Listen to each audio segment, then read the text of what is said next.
2020 में ही यह चर्चा शुरू हो गई थी कि किसानों के मुद्दे को लेकर सड़क पर उतरना हो तो उतर जाया जाए।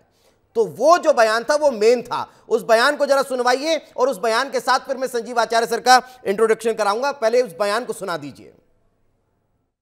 मैंने चुनाव के पहले भी सुनी थी, मैंने आपकी आवाज उठाई थी और ये विश्वास मैं आपको दिलाना चाहता हूं कि आपकी मांग जो हमारी सरकार की मैनिफेस्टो में अंकित है, वो मैनिफेस्टो हमारे लिए हमारा ग्रंथ बनता है, सबर रखना।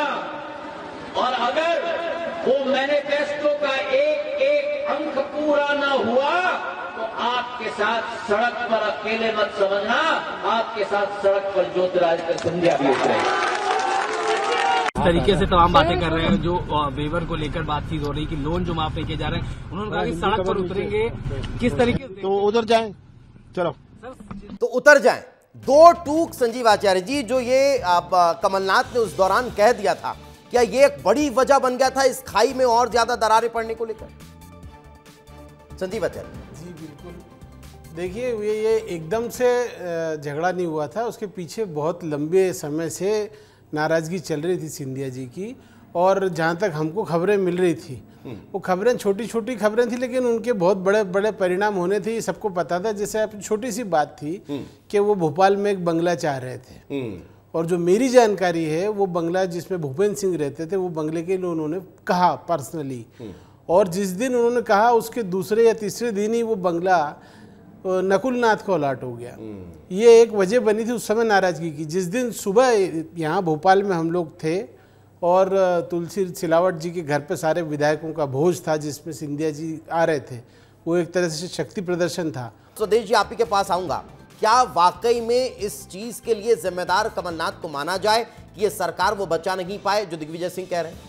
सच बात यह है, कोई भी व्यक्ति किसी पार्टी में जब सदस्यता लेता है तो वो शपथ लेता है कि मैं पार्टी को आगे बढ़ाने में अपनी पूरी ताकत लगा दूंगा। और ये दोनों तीनों नेता बड़े बड़े नेता थे, ये माननीय सिंधिया जी, माननीय दिग्विजय सिंह जी, माननीय कमलनाथ जी। तो क्या शपथ का पालन नहीं कर रहे हैं? सुन तो लीजिए, इन तीनों लोगों ने पूरी ताकत के साथ चुनाव लड़ा। चुनाव लड़ने के बाद जो इन्होंने मैनिफेस्टो जारी किया था, उसमें किसानों की कर्ज माफी शामिल थी। उन कर्ज माफी में 39 लाख किसानों का कर्जा माफ हो गया, बकाया नहीं हो पाया। सिंधिया जी 2 लाख तक पहुंचता, वो कई चरणों में था, कई चरणों में था, और वो 2 लाख तक पहुंचता, लेकिन इसके बीच सरकार गिरा दी। तो क्या सिंधिया जी अब सरकार में है, केंद्रीय मंत्री है, तो इनको चाहिए कि अपने वचनों का ध्यान दें। किसानों की कर्जमाफी तो अधूरी रह गई, उसे पूरी कराएं। सिंधिया जी उस जवाबदारी को अपने ऊपर ले और सरकार से किसानों की कर्जमाफी कराएं। 2 लाख का कर्जा 10 दिन में, अरे हमने कर्ज का मर्ज खत्म कर दिया, कर्ज का मर्ज खत्म कर दिया। आपको ये बताओ कि दिग्विजय सिंह ने क्यों शुरू किया, दिग्विजय सिंह ने बयान क्यों दिया, ये दिग्विजय सिंह ने बयान क्यों दिया ये? ठीक है, ठीक। अच्छा चलिए, इस विषय से थोड़ा सा हटते हैं। पंकज जी, आप तो उस कमेटी का हिस्सा थे जिस कमेटी में ये सारी चीजें फाइनल हुई, और उसके बाद मैं आप देखिए, मैं ये कह रहा हूं कि आप छुपा क्यों रहे हैं? आप छुपा क्यों रहे हैं कि क्या हुआ था उस दौरान, बता दीजिए। देखिए दीपेश जी, मैं कुछ नहीं छुपा रहा, मैं बहुत स्पष्ट तौर पर बोल रहा हूं कि ये अतीत के गड़े मुर्दे उखाड़ने का काम किया किसने, बयान किसका? दिग्विजय सिंह जी का। सिंधिया जी ने क्या कहा आपकी स्क्रीन पर कि मैं अतीत के विषय में नहीं जाना चाहता। कमलनाथ जा रहे, आप बताइए। अरे मेरी बात तो सुनिए, क्या बोल रहा हूं मैं। कमलनाथ जी नहीं, लेकिन कांग्रेस का अतीत, वर्तमान, भविष्य सब तो उन्हीं ने बिगाड़ा है ना, जो कांग्रेस भी लगातार कह रही है। मैं वही आग्रह कर रहा हूं कि जिम्मेदार कौन थे, मुख्यमंत्री कौन थे? कमलनाथ जी। नेता कौन थे? कमलनाथ जी। दायित्व किसका था? कमलनाथ जी का। जिम्मेदारी किसकी? कमलनाथ जी की। यदि ये सब चीजों में कमलनाथ जी की सरकार दिग्विजय सिंह चलाते नजर भी आए, तो कमलनाथ जी को अब समझ में आ रहा है कि दिग्विजय सिंह सरकार चला थे, तब कमलनाथ जी के भांग के नशे में रहते थे, मंत्रालय में बैठकर भ्रष्टाचार करते, क्या करते थे? समझ में नहीं आया कमलनाथ जी को, ये भी एक कमी रही।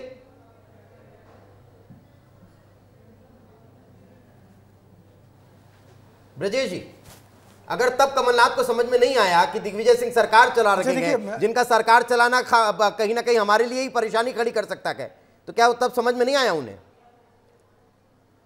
नहीं, देखिए अभी संजीव भाई ने एक रेफरेंस दिया था बंगले का, भोपाल का, कैसे मतभेद छोटे छोटे बड़े हो जाते हैं। तो एक बंगले की बात उन्होंने भोपाल की करी, मैं एक बंगले की बात दिल्ली का करूंगा।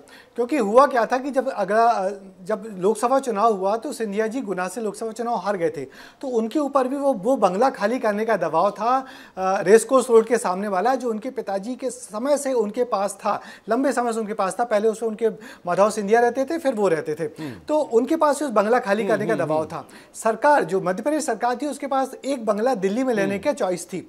तो उन्होंने, जो कमलनाथ जी जो बंगला लिया, वो अपना बंगला रिटेन किया, जो दिल्ली में वो अपना बंगला रखते थे, और इस बंगले को वेकेंट करना पड़ा सिंधिया जी को। तो ये इस बात को लेके उनके परिवार, उनको बहुत आहत हुए वो, और उनके परिवार में इस बात को लेकर बड़ा विरोध हुआ कि ऐसे कैसी सरकार है आपकी कि मध्य प्रदेश में सरकार चली मगर दिल्ली में एक बंगला नहीं बचा पाए। कमलनाथ ने अपना बंगला रिटेन कर लिया, मगर सिंधिया जी को बंगला खाली करना पड़ा। तो ये कैसे छोटे छोटे मतभेद होके बड़े मतभेद हो गए। मगर हाँ, एक ये जनरल परसेप्शन था कि दिग्विजय सिंह पर्दे के पीछे से सरकार चला रहे हैं, और इस बात को लेके बाद में जब सरकार गिरी तो कमलनाथ जी ने और तमाम तरीके से, या हम कुछ पत्रकार मित्रों से बाद में कहीं ना कहीं इनपुट दिया कि हम सब ओवर कॉन्फिडेंस के चलते ये सरकार गवा बैठे, और इसके लिए कहीं ना कहीं जिम्मेदार दिग्विजय सिंह है।